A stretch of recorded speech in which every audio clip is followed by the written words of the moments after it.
Bendito Señor y Padre nuestro, te damos gracias en esta mañana por tu amor, Señor, por tu bondad y misericordia. Te damos gracias, Señor, porque es nuestro privilegio poder estar el día de hoy delante de tu presencia y entrar a tu lugar santísimo por el velo que Cristo rompió con su sangre preciosa. Te damos gracias, Jesús, por tu sacrificio. Te damos gracias por entregar tu vida en la cruz del Calvario por nosotros, Señor. Y Espíritu Santo, te rogamos en esta mañana que tú abras nuestro entendimiento, que nos guíes a toda verdad, que reveles a nuestro espíritu las profundidades del Espíritu de Dios. Señor, bendecimos en esta mañana tu nombre y nos disponemos para estar atentos a escuchar tu voz. Guíanos, queremos saber más de ti, queremos aprender a vivir de la manera, Señor, que tú señalas en tu palabra, Señor, porque esa es la vida en plenitud, Señor, que tú has preparado para quienes te aman. Te damos gracias y bendecimos tu nombre por Cristo Jesús. Amén. Muy bien. Pues hemos venido escudriñando la verdad acerca de la Trinidad. Hemos visto en en amplias citas, tanto en el Nuevo como en el Antiguo Testamento, acerca de este Dios y de este misterio que, insisto, de pronto parece que es como fácil decirlo en algunas palabras y que lo podemos entender, pero sobre la marcha no sé si les ha pasado que mientras más lo vamos tratando de digerir, pues resulta que no es tan sencillo, o sea, tres, pero uno, pero sí tres, pero, o sea, ¿y en qué diferentes, pero en qué sí iguales? O sea, creo que es un concepto, realmente vuelvo a repetir, que procuramos como seres humanos tratar de entender, pero que ciertamente es mi muy humilde opinión el que un ser humano pretenda comprender la plenitud acerca de quién es Dios. Yo creo que simple y sencillamente nos es imposible. Alcanzamos a vislumbrar algunas cosas. Lo que veo también yo en la palabra de Dios es que Él muchas veces se manifiesta de ciertas maneras que puedan ser comprensibles para nosotros, pero ciertamente, eh, pues no necesariamente quiere decir que las cosas son así como los vemos. Por poner un ejemplo, y hablando justamente acerca del Espíritu Santo. Cuando nosotros hablamos acerca del Espíritu Santo en la palabra de Dios, encontramos referencias, por ejemplo, como el bautismo de Jesucristo, en el cual dice la palabra de Dios que vino una paloma, ¿no? Y que se posó sobre él. Y pues ciertamente el Espíritu Santo muchos lo identificamos, sí, como esta paloma, como este símbolo. Sin embargo, la pregunta es, ¿el Espíritu Santo es una paloma? O sea, podríamos decir, ¿es este animalito el Espíritu Santo? No. Vemos la manifestación, y que vamos a hablar ahorita más en forma de esto, en Pentecostés, que dice la palabra de Dios que era como llama de fuego. Y volvemos a la pregunta, ¿significa entonces que el Espíritu Santo es fuego? No. La palabra de Dios nos habla acerca de que el Espíritu Santo sí es agua, que es como un río. ¿Significa que literalmente es agua? No. Me parece que nuevamente en la palabra de Dios vienen estos símbolos que nos son familiares para que nosotros podamos entender ciertas cosas respecto a la manifestación del Espíritu Santo. Pero ciertamente no podemos llegar como a conclusiones de pronto tan, vamos a decirlo así, simplistas. Decir, no, pues es que el Espíritu, la palabra de Dios dice que el Espíritu Santo se presentó como paloma, entonces es una paloma. ¿Sí me explico?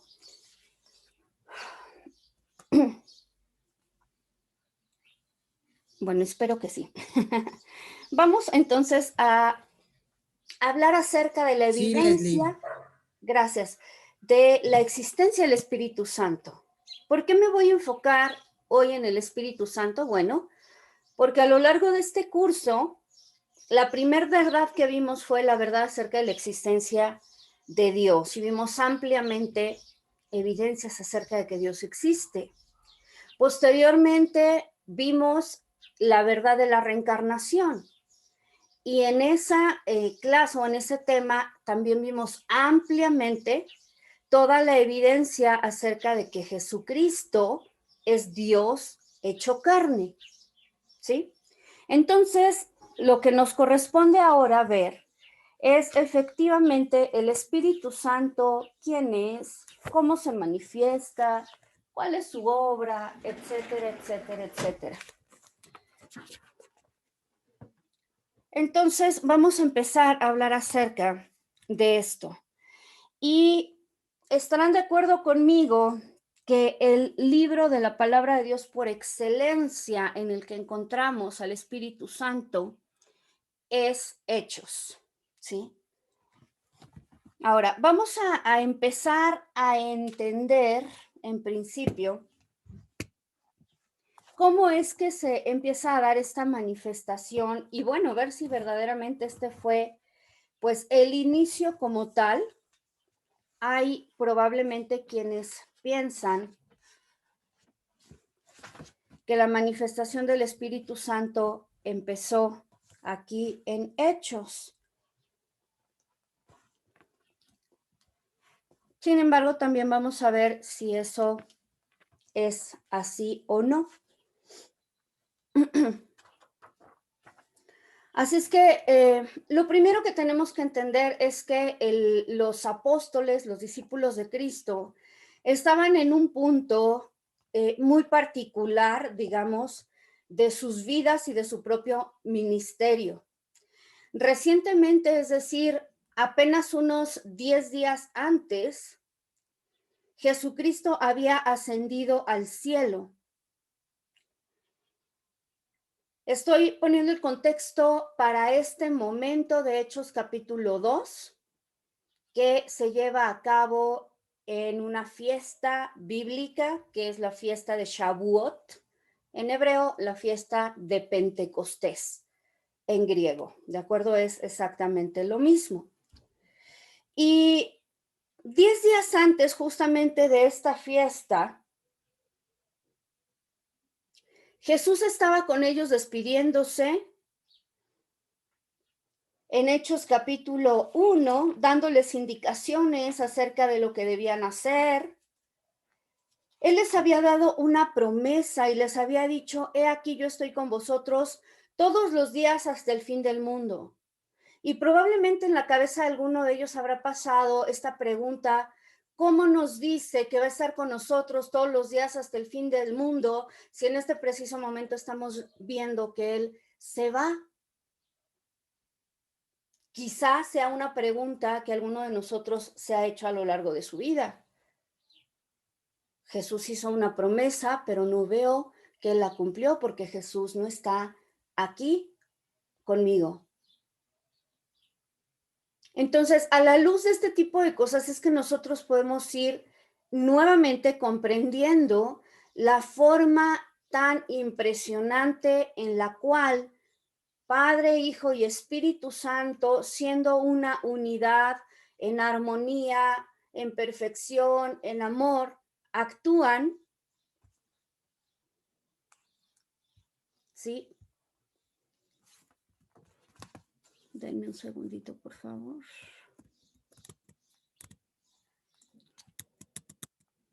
Para hacer las cosas en conjunto. Ninguno de ellos actúa como hemos visto, como hemos estado revisando, por su cuenta, ¿sí? Entonces, esto es bien importante entenderlo, porque de esa manera nosotros vamos a poder ver cómo, y explicamos el día de ayer ampliamente, en la obra de la redención, pues estaban participando los tres. Vemos a Dios diciendo que de tal manera nos ama que dio a su Hijo unigénito para que todo aquel que en él cree no se pierda, mas tenga vida eterna. Y después vemos a Cristo diciendo, nadie me quita mi vida, sino que yo la doy por mi propia voluntad. Y estas que parecen aparentes contradicciones, en la medida que nosotros vamos entendiendo que Padre, Hijo y Espíritu Santo son uno, el que veamos o el que la palabra de Dios nos haga mención a que uno de ellos está llevando a cabo una obra, pues la implicación es que es Dios mismo obrando, ¿sí? Pero a veces como seres humanos, de pronto, no sé, nos vemos como inquietos respecto a, y entonces, ¿cómo los separamos? ¿Y qué hace cada uno? ¿Y quién es mayor que cuál? Y establecer este tipo de planteamientos que probablemente a nuestros ojos humanos sean correctos, pero que no necesariamente lo son, en términos de esta perfecta unidad de Dios. Uh-huh. Así es que en la medida que entendamos que son un solo Dios, que es el único Dios, entonces creo que nos va a ser más fácil entender cómo la promesa que hace Cristo la cumple el Espíritu Santo, ¿sí? Entonces vamos a ir leyendo algunos versos aquí en Hechos.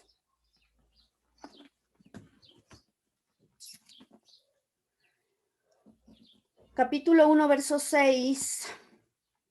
Entonces los que se habían reunido le preguntaron diciendo, Señor, ¿restaurarás el reino a Israel en este tiempo? Y les dijo, no os toca a vosotros saber los tiempos o las sazones que el Padre puso en su sola potestad, pero recibiréis poder cuando haya venido sobre vosotros el Espíritu Santo y me seréis testigos en Jerusalén, en toda Judea, en Samaria y hasta lo último de la tierra. Y habiendo dicho estas cosas, viéndolo ellos fue alzado y le recibió una nube que le ocultó de sus ojos. Y estando ellos con los ojos puestos en el cielo, entre tanto que él se iba, he aquí, se pusieron junto a ellos dos varones con vestiduras blancas, los cuales también les dijeron, varones Galileos, ¿por qué estáis mirando al cielo? Este mismo Jesús que ha sido tomado de vosotros al cielo, así vendrá como le habéis visto ir al cielo. Así es que en capítulo 1 de Hechos, Jesucristo se va, ¿sí? Pero se va dando una promesa. Y esa promesa es que iba a estar con sus discípulos todos los días hasta el fin del mundo. Pero esa promesa, digamos que se complementa con el verso 8 donde dice, pero recibiréis poder cuando haya venido sobre vosotros el Espíritu Santo. Esta promesa no únicamente está aquí en Hechos. Recordemos que en Juan, justamente la noche antes de Cristo ir a la cruz, mucho habló con sus discípulos, oró por ellos y dentro de esa oración también les hizo la promesa de que iba a enviar al Espíritu Santo. Si me quieren acompañar, vamos a ir por favor al capítulo 16 de Juan. Es más, vamos a leer primero desde el capítulo 14.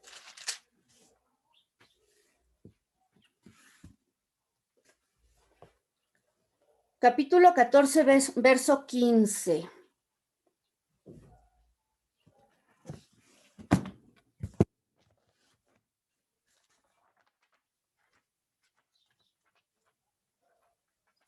Denme un segundito para encontrarla aquí. Listo. Y empieza diciendo así, si me amáis, guardaréis mis mandamientos. Y yo rogaré al Padre, y os dará otro paracleto, para que esté con vosotros para siempre. Ujú. El espíritu de la verdad, al cual el mundo no le puede recibir, pues no lo ve ni lo conoce. Vosotros lo conocéis porque mora con vosotros y estará en vosotros. O sea, a mi lado, pero también en mí. No os dejaré huérfanos, vengo a vosotros. ¿Por qué él dice no os dejaré huérfanos? Cuando habla acerca de orfandad, está hablando como padre. No os dejaré huérfanos, mas vengo a vosotros. ¿Sí se dan cuenta? Esto lo puede decir un padre, porque en todo caso hemos aprendido que Jesús es nuestro hermano también. Y estos son el tipo de cosas que de pronto, insisto, nos generan como esa confusión. Pero entonces, ¿por qué Jesús podía decir, no los dejaré huérfanos? Pues porque el Padre y Él son uno, como también hemos visto muchas veces. Aún un poco, dice, y el mundo no me ve más, pero vosotros me veis porque yo vivo, también vosotros viviréis. En aquel día vosotros conoceréis que yo estoy en mi Padre, y vosotros en mí, y yo en vosotros. Y muchas veces hemos sido enseñados también que cuando nosotros aceptamos a Cristo, Él viene a morar en nosotros. ¿Es correcto? Pero no solamente hemos escuchado que Cristo viene a habitar en nosotros, sino que también hemos escuchado que el Espíritu Santo mora en nosotros. Entonces, ¿son dos? Es el mismo. Es Dios. ¿Sí? El que tiene mis mandamientos y los guarda, ese es el que me ama, y el que me ama será amado por mi Padre, y yo le amaré y me manifestaré a él. Ok. Me voy hasta el verso 25. Estas cosas os he hablado estando con vosotros, pero el Paracleto, el Espíritu Santo, a quien el Padre enviará en mi nombre, y aquí vemos nuevamente pues a la Trinidad. Primero, sí, la palabra de Dios nos dice que Él va a pedir al Padre que mande al Espíritu Santo. Entonces, bien, en este verso dice el Paracleto, el Espíritu Santo, a quien el Padre enviará en mi nombre. Él os enseñará todas las cosas y os recordará todo lo que os dije.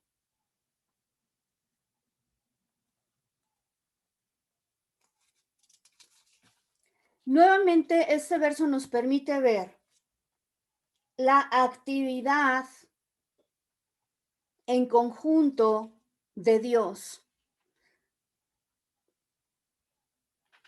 Ahora sí vamos a ir al capítulo 16. Bueno, vamos a leer desde el 15, perdón.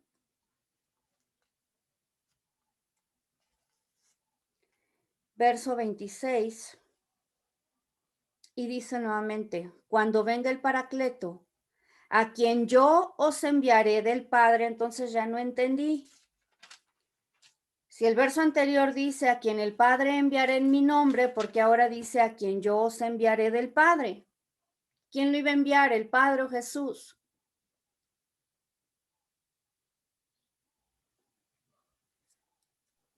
El mismo. El mismo. El Espíritu de la verdad, el cual procede del Padre, Él dará testimonio acerca de mí. ¿De quién? De Jesucristo. Y vosotros también sois testigos porque estáis conmigo desde un principio. Dice, estas cosas os he hablado para que no os escandalicéis. Os echarán de las sinagogas y llega la hora cuando cualquiera que os mate piense, dice, que ofrece servicio a Dios. Y harán esto porque no conocieron al Padre ni a mí. Os he hablado estas cosas para que cuando llegue su hora las recordéis que yo os las dije. Esto no os lo dije al principio porque estaba con vosotros, pero ahora voy al que me envió y ninguno de vosotros me pregunta, ¿a dónde vas? Antes bien, porque os he hablado estas cosas, la tristeza ha llenado vuestro corazón. Pero yo os digo la verdad, les conviene que yo me vaya, E insisto, todo esto de pronto parece contradictorio. ¿Cómo hace una promesa diciendo yo estaré con vosotros todos los días hasta el fin del mundo? Y después dice, pero les conviene que yo me vaya. Por fin, ¿va a estar todos los días o no va a estar? ¿Sí? ¿Sí me explico? Sin embargo, vuelvo a repetir, en la medida que vamos entendiendo que se trata de Dios mismo, entonces nos es más fácil entender que cada uno tiene su obra, pero que pueden hablar como de esta manera, vamos a decirlo así, indistinta, porque son una unidad perfecta. Decíamos, en ellos hay una armonía perfecta. Verso 7, retomo, pero yo os digo la verdad, os conviene que yo me vaya, porque si no me voy, el Paracleto no vendrá a vosotros. Pero si me voy, os lo enviaré. Y aquí nuevamente vemos a lo largo de la historia cómo ha sido la obra de Dios desde el principio de los tiempos. Cuando nosotros escudriñamos las escrituras, vemos ciertamente que hay porciones de la palabra en las cuales están, como hemos visto, distintas porciones, están los tres obrando en conjunto al mismo tiempo. Y vemos otras porciones donde pareciera, y digo pareciera porque también es algo que es importante que revisemos como con lupa, con más detalle, pareciera que uno de ellos es como el que toma la batuta. Es decir, si nosotros hablamos acerca de la Tanaj, de todo lo que es el Antiguo Testamento, vemos de manera muy importante la manifestación de Adonai, la manifestación de Dios Padre, de Jehová, ¿sí?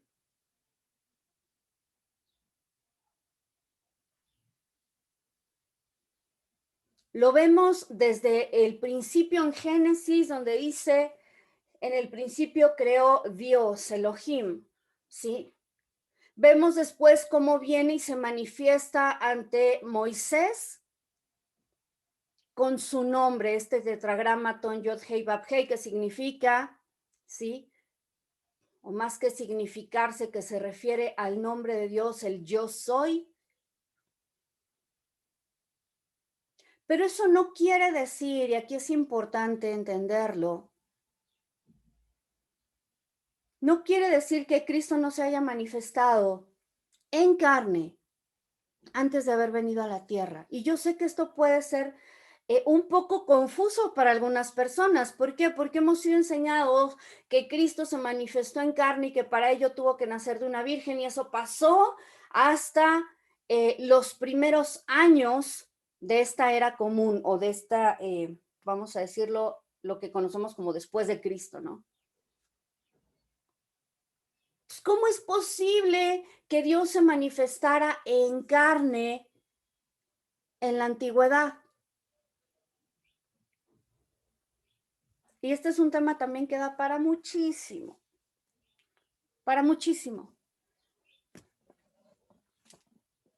Pero algo que nos dice la palabra de Dios, como hemos visto también en reiteradas ocasiones, es que Cristo es la imagen visible del Dios invisible. Y esto aplica para toda la palabra, no únicamente para el Nuevo Testamento.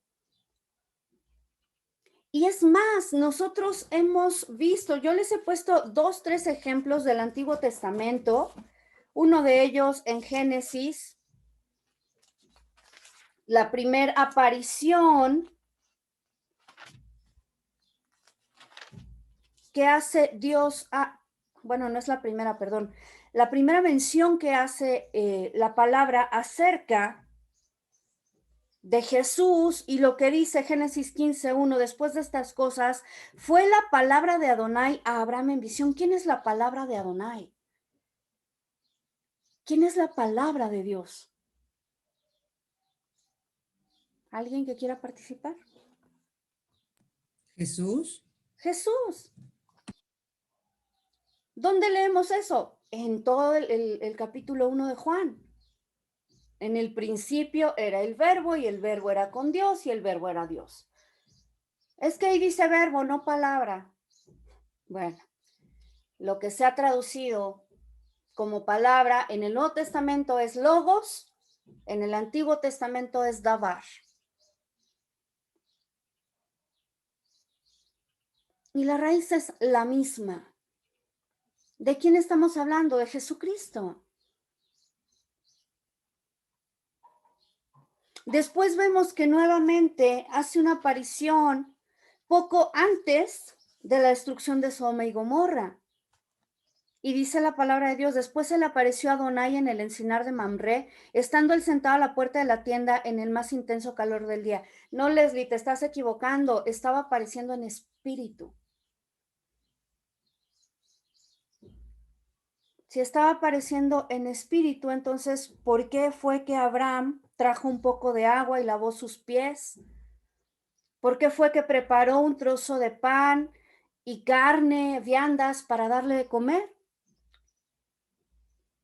Cuando Jesucristo se presentó en carne después de la resurrección con sus discípulos, una de las evidencias de su resurrección física es que él comió.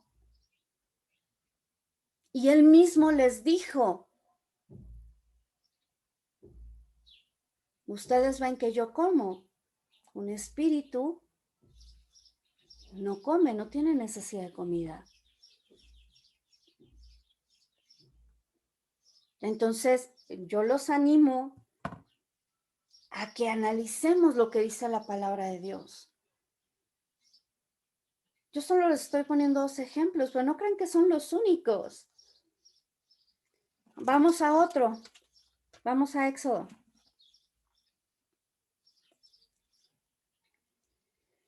Éxodo capítulo 3. Apacentaba Moisés el rebaño de su suegro Yetro, sacerdote de Madián, y condujo al rebaño al extremo del desierto y llegó a Horeb, monte de Elohim, monte de Dios. Entonces el ángel de Adonai se le apareció en una llama de fuego en medio de la zarza. Y él miró y vio que la zarza ardía en el fuego, pero la zarza no se consumía. Y dijo Moisés, me desviaré para observar esta gran aparición de por qué no se consume la zarza. Sí, Leslie, pero ahí dice que es el ángel de Dios, el ángel de Adonai. Vamos a seguir leyendo. Vio a Adonai que se desviaba para observar. Y a mí me encanta cómo en la palabra de Dios y en el hebreo lo podemos ver bien clarito. De pronto utiliza el nombre Adonai, Yod Hei Vav Hei, y de pronto utiliza Elohim. Elohim es, vamos a decirlo así, la forma genérica de Dios que habla acerca del Todopoderoso, pero Adonai es una palabra, Jehová, como lo vamos a entender nosotros, es una palabra que habla acerca de Dios cuando está teniendo una manifestación personal a alguien, cuando está en comunión con su pueblo, en este caso con Moisés. Vio a Adonai que se desviaba para observar y Elohim lo llamó de en medio de la zarza. Entonces, ¿quién estaba en medio de la zarza? ¿Era un ángel? ¿O era Dios? ¿O había dos?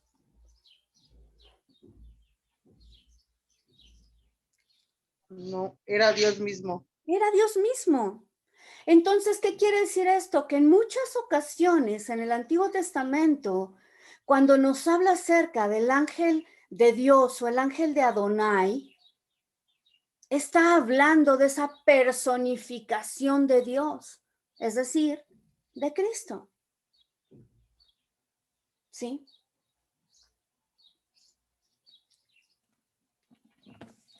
De la misma manera, cuando hablamos acerca del Espíritu Santo, pareciera que en el Antiguo Testamento, que en Tanaj, nunca hubo una aparición o una manifestación del Espíritu Santo. Él se vino a manifestar apenas cuando Cristo viene a la tierra y él es ungido. Y después cuando en el Pentecostés es derramado sobre la iglesia.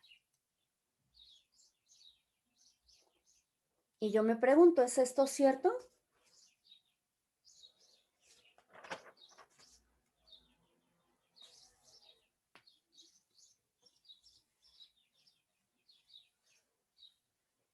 ¿Alguien que quiera participar, que quiera comentar?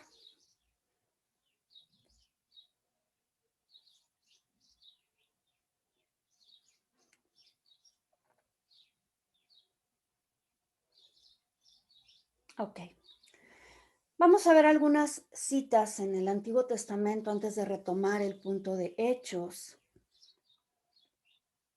Y lo que les puedo asegurar es que hay muchísimas citas, solamente les voy a dar algunas. Vamos a leer, por ejemplo, Éxodo, capítulo 31, verso 3.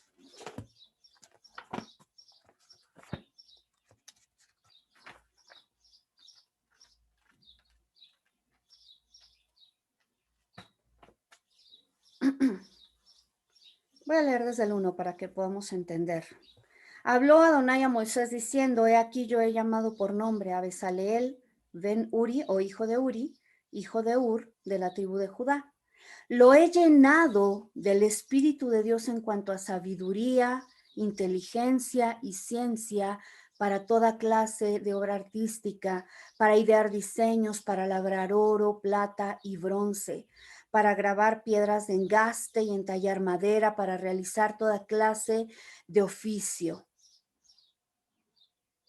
Y yo, dice aquí, he puesto junto a él a Oliab, ben Ahisamac, la palabra ben significa hijo, de la tribu de Dan, y en el corazón de todo hábil artesano he puesto inteligencia para que ellos hagan todo lo que he ordenado. Y aquí voy a hacer un pequeño paréntesis. ¿Cuántas veces hemos creído que nuestras habilidades son nuestras? Soy muy inteligente, soy muy creativo. Y aquí vemos que realmente es el Espíritu de Dios obrando a través de nosotros. Él es quien nos capacita para hacer su obra. Vamos a leer otras porciones. Perdón, es el Espíritu Santo el que nos capacita. De igual manera sucede con los que no son hijos de él. ¿Es el Espíritu Santo? Algo que necesitamos entender en principio es que hay dos partes. Primero, todos somos creación de Dios. Ahora, como creación de Dios, todo ser humano es hecho a imagen y semejanza de Dios, ¿correcto? Sí. Ok. Eso implica el que tengamos dignidad y ciertas cualidades. Por ejemplo, Dios es creador. Nosotros no somos creadores desde el punto de vista de que hacemos algo a partir de nada, pero en nosotros esa cualidad se refleja como creatividad. Entonces, todo ser humano tiene esa capacidad de aprovechar recursos para transformarlos y en ese sentido sí, es algo que recibimos de Dios. Luego hay otra parte que es la redención y que como comentábamos también el día de ayer, también es obra del Espíritu Santo el que nosotros podamos llegar al entendimiento de nuestra necesidad de un Salvador. Eso que en la palabra de Dios dice que es el Espíritu Santo quien nos redarguye, ¿sí? Que nos hace comprender justicia, se me fue una palabra. Justicia, juicio y verdad. Gracias, ¿sí? Entonces, ¿es sobre el Espíritu Santo? Sí. ¿Sí me explico? Sí, o sea, cada ser humano trae implícito algún don. Hay Así algo es. pero no quiere decir que todos van a ser salvos o hijos de Dios. Es correcto. Es correcto, es ahí donde diferenciamos también nosotros entre quienes son creación de Dios y quienes son hijos de Dios. Es diferente. La forma en un momento dado también de cómo el Espíritu de Dios va a obrar por medio de quien es su creación y por medio de quien es su hijo, pues es distinto. ¿Sí? ¿Por qué? Pues porque los hijos y vuelvo a repetir, al momento en que nosotros reconocemos nuestra necesidad de un Salvador, eso implica humildad e implica arrepentimiento. Arrepentimiento es darme cuenta que yo necesito de Dios y que necesito un cambio de vida. Entonces, la consecuencia natural de arrepentimiento es dejar el timón de mi barco, por decir algo, en manos de Dios, someter mi voluntad a la de Dios. Entonces, yo quiero preguntar, y por poner nuevamente ejemplos de algo como práctico, ¿no? Yo tengo 2 hijos. Un hijo que sé que es obediente y que lo que yo le pida lo va a hacer como yo se lo pida.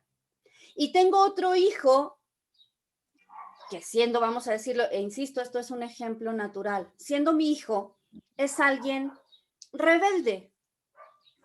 ¿Por medio de quién yo voy a poder hacer o lograr desarrollar más cosas, desarrollar más sus cualidades, por ejemplo, decirle, oye, pues aquí está todo, digamos, lo necesario para que tú puedas ir a estudiar una carrera, porque mira, esto te conviene, porque es lo mejor para ti? ¿Con cuál de ellos voy a poder trabajar?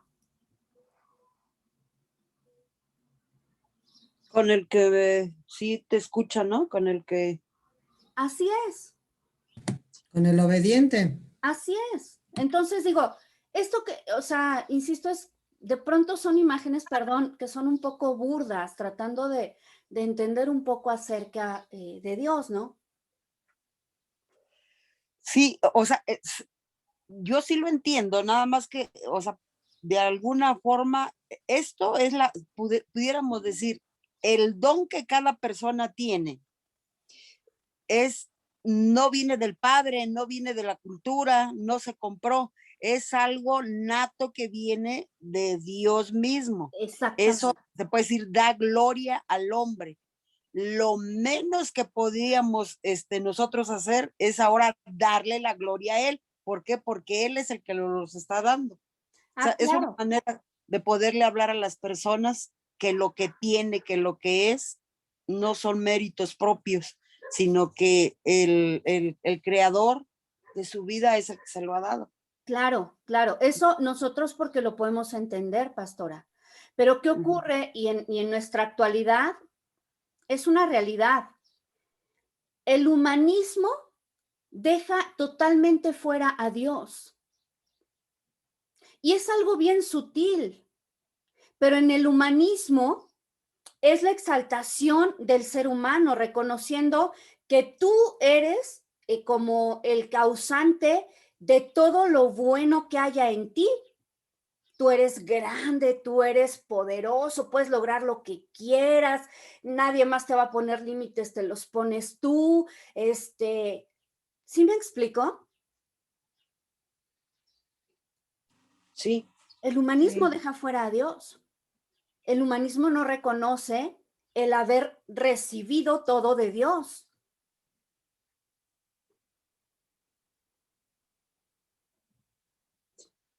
Sí, así como dicen Deuteronomio 8, me parece, Uh-huh. a donde dice que cuando viere todo lo que ha fructificado y cómo se ha enriquecido, dice, antes acuérdate de tu creador, porque él es el que te da el poder, la habilidad para hacer las riquezas.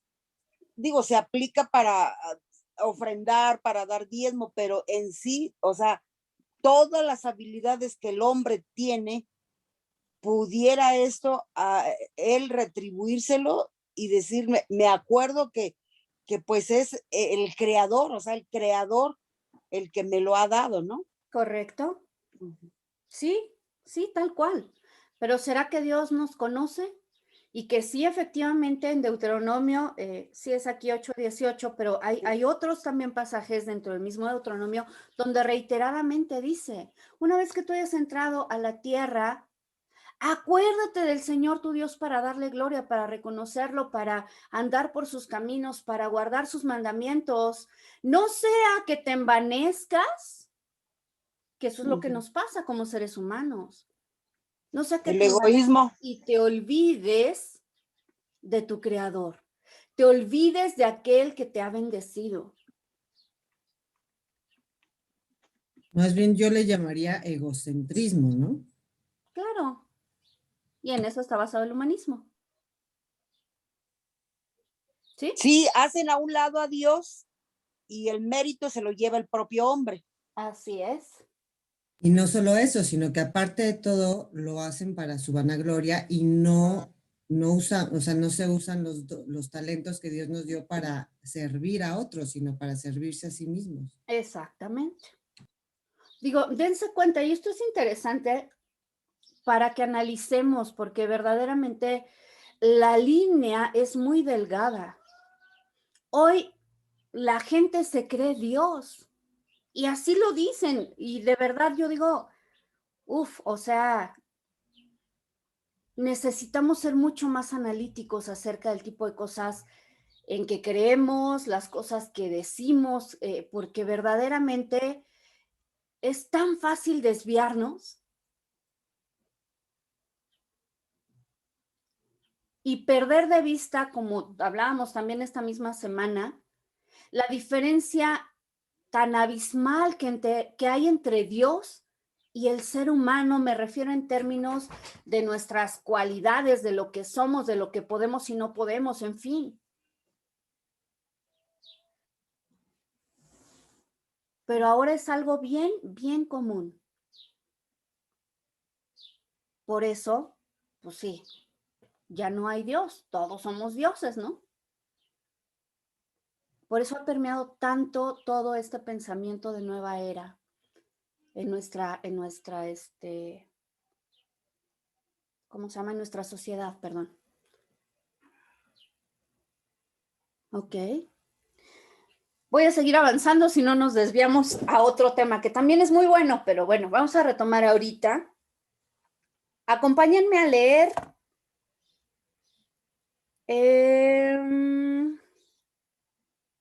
Ok.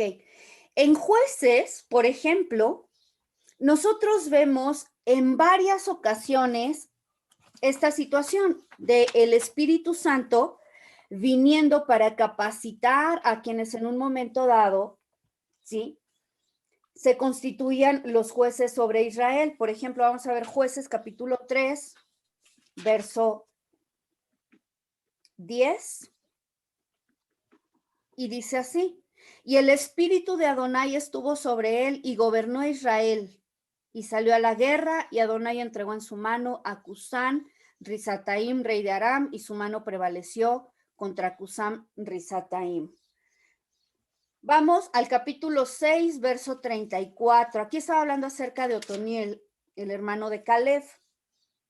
Jueces 6, 34 dice así: entonces el espíritu de Adonai revistió a Gedeón, el cual resonó el shofar, y se juntaron los abiezeritas en pos de él. Aquí vemos a otro juez que es Gedeón. Vamos al capítulo 9, verso 23. Luego Elohim suscitó, aquí por ejemplo también vemos cómo Dios, perdón, este no lo vamos a leer porque es otro tema y no me quiero desviar. Vamos al 11:29. Entonces dice: el espíritu de Adonai vino sobre Jefté, otro de los jueces, el cual atravesó Galad y Manasés, pasó a Mizpa de Galad, y de Mizpa de Galad fue hacia los hijos de Amón. Capítulo 13, verso 25. Y el espíritu de Adonai comenzó a impulsarlo en los campamentos de Dan, entre Sora y Estaol. Aquí estamos hablando acerca de Sansón, uno de los jueces más conocidos.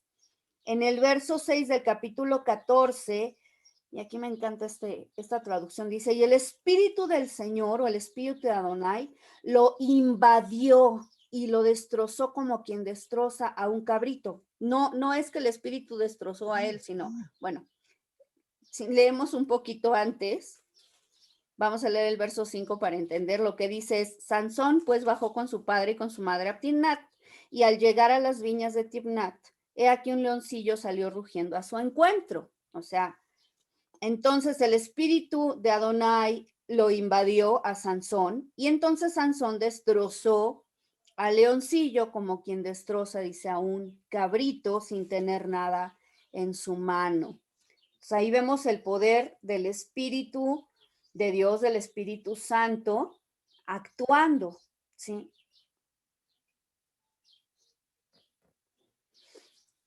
Mismo capítulo 14, verso 19. Dice, entonces el espíritu de Adonai lo invadió de manera que bajó a Ascalón e hirió a 30 hombres de ellos y tomando sus despojos dio las mudas de vestidos a los que habían declarado el enigma, ¿sí? Y vamos a leer también, ahorita vimos acerca de los jueces, pero vemos que también el espíritu del Señor venía sobre los reyes. Y al estar escudriñando esto, de verdad, a mí me conmueve tanto. Vamos a leer en Primera de Samuel capítulo 16.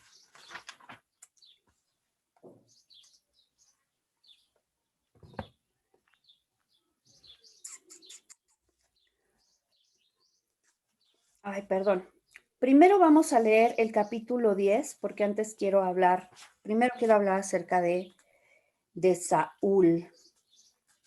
Capítulo 10, verso 6. El capítulo 10 habla acerca de la unción de Saúl como rey. Y algo que es importante que entendamos es que la unción está relacionada con el Espíritu de Dios viniendo sobre nuestra vida, ¿sí? Verso 6 dice, entonces el Espíritu de Adonai vendrá sobre ti con poder y profetizarás con ellos y serás cambiado en otro hombre. Fíjense, la obra del Espíritu Santo transformando aquí a una persona, ¿sí? Estamos hablando de Saúl. Voy a seguir leyendo. Vamos a leer hasta el verso 10. Cuando te sobrevengan estas señales, dice, haz lo que te venga a mano porque Elohim está contigo. Y aquí es otra de las cosas que vemos, ¿no? Nuevamente de esa, ¿cómo decirlo? Como indivisibilidad de Dios. Él es ungido con el Espíritu de Dios, con el Espíritu de Adonai, pero después dice, cuando te sobrevengan estas señales, haz lo que te venga a mano porque Dios, porque Elohim está contigo. ¿Sí? Luego dice, bajarás delante de mí a Gilgal, pues yo también bajaré a tu encuentro para ofrecer holocaustos y sacrificar ofrendas pacíficas. Espera 7 días hasta que yo vaya a ti y te indique lo que has de hacer. Y sucedió que al volver en las espaldas para alejarse de Samuel, Elohim le cambió el corazón. ¿De quién está hablando aquí? De Saúl. ¿Sí? Entonces vemos aquí el poder de Dios transformando a una persona, vuelvo a repetir, cambiando su corazón.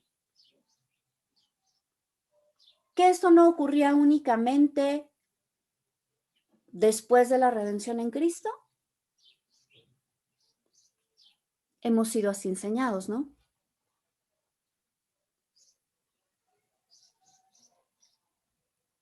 Y muchas veces la pregunta ¿es Dios distinto el del Antiguo Testamento que el del Nuevo Testamento? No. Tenemos aquí a un Dios transformando la vida de un ser humano, cambiando su corazón, dice, y todas esas señales ocurrieron en aquel mismo día. Y cuando llegaron al collado, he aquí, la compañía de profetas salió a su encuentro, y el Espíritu de Dios se apoderó de él y profetizó entre ellos.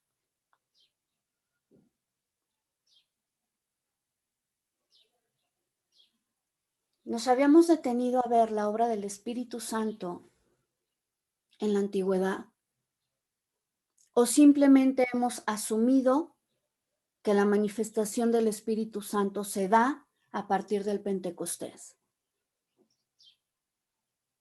La palabra de Dios dice que Él no cambia, que Él es el mismo ayer, hoy y por los siglos.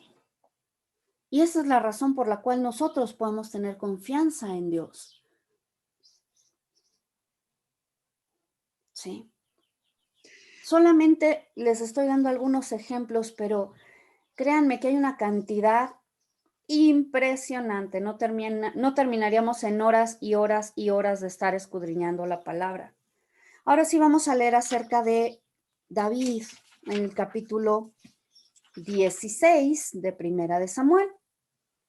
Vamos a empezar a leer en el verso 13. Samuel entonces dice, tomando el cuerno del aceite, recordemos, el aceite es una representación más del Espíritu Santo en la palabra de Dios, pero no quiere decir que el Espíritu Santo es aceite, nuevamente. Lo ungió en medio de sus hermanos y el espíritu de Adonai se apoderó de David desde aquel día en adelante. Y Samuel se levantó y fue a Ramá. Voy a seguir leyendo. Y los siervos de Saúl le dijeron, he aquí, un espíritu malo de parte de Dios te atormenta. Aquí estamos viendo, perdón, me salté el verso 14. Y el espíritu de Adonai se apartó de Saúl, un espíritu malo de parte de Adonai lo aterrorizaba. Eso ya lo habíamos estudiado con anterioridad cuando hablamos de este tema de la obra de Satanás. Pero básicamente aquí algo que vemos es que el Espíritu Santo, el Espíritu de Dios, vino sobre Saúl cuando él fue ungido, pero llegó un punto donde se apartó de él. Se apartó de él a causa de la deshonra de no obedecer a Dios, de no obedecer las cosas que Dios le había dicho que debía hacer. Esto lo podemos leer en los capítulos previos. ¿De acuerdo? Esto es lo que hace la diferencia entre el Antiguo Testamento y el Nuevo. Es O sea, correcto. ahora el Espíritu Santo no se aparta, solamente lo contristamos. Y en un momento dado se puede decir que la unción no fluye por la manera en que nosotros no obedecemos a la palabra de Dios. No sé si me expliqué. Sí. Así es, sí, lo contristamos. Yo la verdad es que reflexionaría más respecto a esta parte de no se aparta o en qué punto podemos nosotros verdaderamente llegar a sacar de nuestra vida a Dios, habiendo ya conocido el Evangelio y todo esto, ¿sí? La verdad es que es algo que sí tendría que escudriñar más a fondo para poder postularme de un lado o del otro.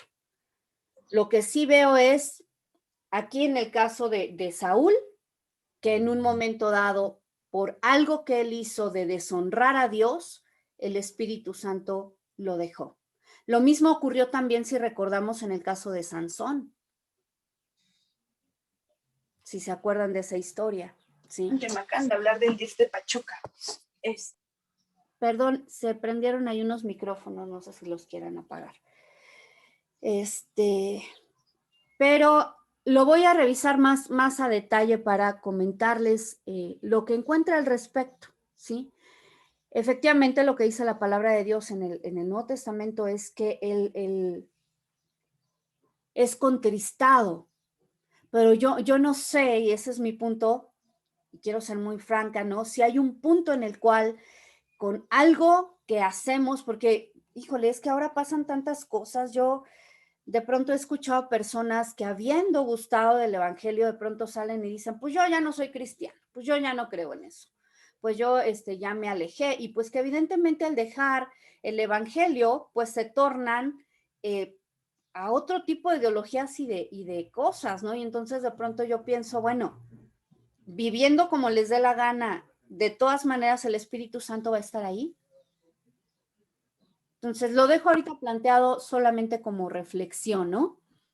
Oye, Leslie, y aquí no es como el ejemplo de Judas que traicionó a Jesús, había caminado con él y estuvo con él todo el tiempo que él estuvo en su ministerio, ¿no? Y al final lo traicionó.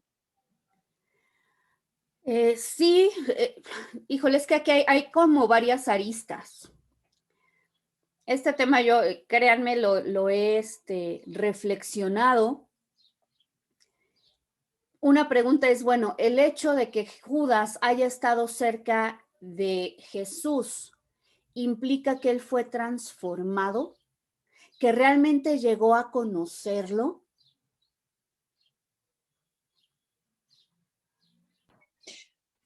O habiendo En al- Pues conocido se sus frutos apartó. dicen que no, ¿no? Sus frutos dicen que no. O sea, por eso lo planteo como una pregunta, ¿no? O sea, ¿realmente lo habrá conocido? Y ¿Lo conoció y tampoco, luego yo se siento que apartó? tampoco amado, ¿no? ¿Perdón? Que no, yo siento, yo veo que no lo conoció ni tampoco lo llegó a amar, o a lo mejor lo conoció porque estaba cerca, pero no llegó a entregar su corazón. O sea, el tema en el ser humano está en el corazón, si le entregas o no le entregas tu corazón al Señor y que aprendas a amarlo. Yo siento que Judas no aprendió a amarlo. Es que realmente yo considero que Judas nunca se convirtió, o sea, su corazón no fue transformado. Ese es el punto, ¿no? Ujú. Porque en la iglesia crece el trigo y la cizaña junto. La cizaña nunca va a ser trigo, pero es bien parecido. Así es. Y no es que se esté juzgando, pero llega un momento dado que sí tiene que haber una evidencia de una transformación, aunque sea mínima, aunque sea de panzazo, pueden ser salvos, ¿no? Por gracia. Ok. Pues es algo interesante, insisto, para reflexionar. Pero vamos, lo dejo ahí sobre la mesa a reserva de que podamos, bueno, yo particularmente me comprometo también a buscar más al respecto, porque sí, yo me lo he preguntado, insisto, no para los demás, para mí misma. O sea, ¿en qué punto muchas veces, y yo les he platicado mi testimonio, ¿no? Sabemos acerca de Dios porque hemos escuchado, porque fuimos instruidos en nuestra casa o porque vamos a la iglesia, pero en realidad nuestra vida no está gobernada por Dios. Por eso dice Jesús, ¿no? Profesan conocer a Dios, pero con sus hechos lo niegan. Ok, entonces la pregunta es, si estoy viviendo en pecado, ¿puede ahí habitar el Espíritu Santo? En un momento dado sí, ¿no? Está contristado. En una vida de pecado, de continuo pecado. Pues es que o sea, son puntos donde tiene que ver la santidad. Por ejemplo, Romanos, ¿no? Perseveraremos en el pecado para que la gracia crezca en ninguna manera. Porque si hemos muerto al pecado, ¿cómo viviremos aún en él? No se puede. Por eso la pregunta entonces, vuelvo a repetir, es, en una persona que está viviendo de manera intencional en pecado, ¿realmente esa persona puede decir Jesús es mi Señor y tengo al Espíritu Santo en mí? Esa es Yo mi pienso pregunta. que no. No, Tal no vez creo. ni siquiera han nacido de nuevo, o sea, son Exacto, o sea, simpatizantes. ese es el punto, ¿no? O sea, yo lo que veo, por ejemplo, es simplemente en su nombre, Espíritu de Santidad, Espíritu Santo. Puede haber en una persona un Espíritu Santo mientras en su vida de manera franca y abierta hay rebeldía y hay pecado. Yo no veo cómo eso pueda compaginar, pero vuelvo a repetir, voy a revisar más ese tema en particular, ¿de acuerdo?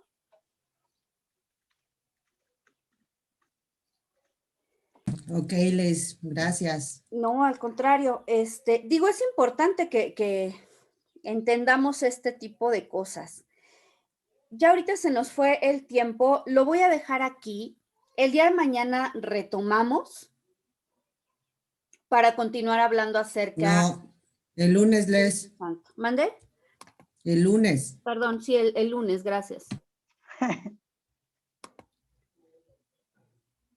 Pues vamos a orar, por favor, ¿no? Señor, te damos gracias en esta mañana. Bendecimos tu nombre y te agradecemos por tu palabra, Señor, porque tú nos instruyes, porque nos guías. Te damos gracias, Señor, porque no solamente quieres, Señor, que seamos oidores, sino también hacedores de tu palabra. Sometemos nuestra voluntad a la tuya, Señor. Queremos honrarte con nuestra vida. Queremos manifestar, no solamente en palabras, sino por medio de nuestros hechos, de nuestras actitudes, Señor, que tú eres, Señor, sobre nuestra vida. Bendecimos tu nombre. Y te damos gracias. Yo te ruego que estés con cada uno de mis hermanos en este día, en este fin de semana, Señor. Hasta el momento en que nos volvamos a reunir, que podamos permanecer en una comunión contigo. Bendecimos tu nombre y te damos gracias por Cristo Jesús. Amén.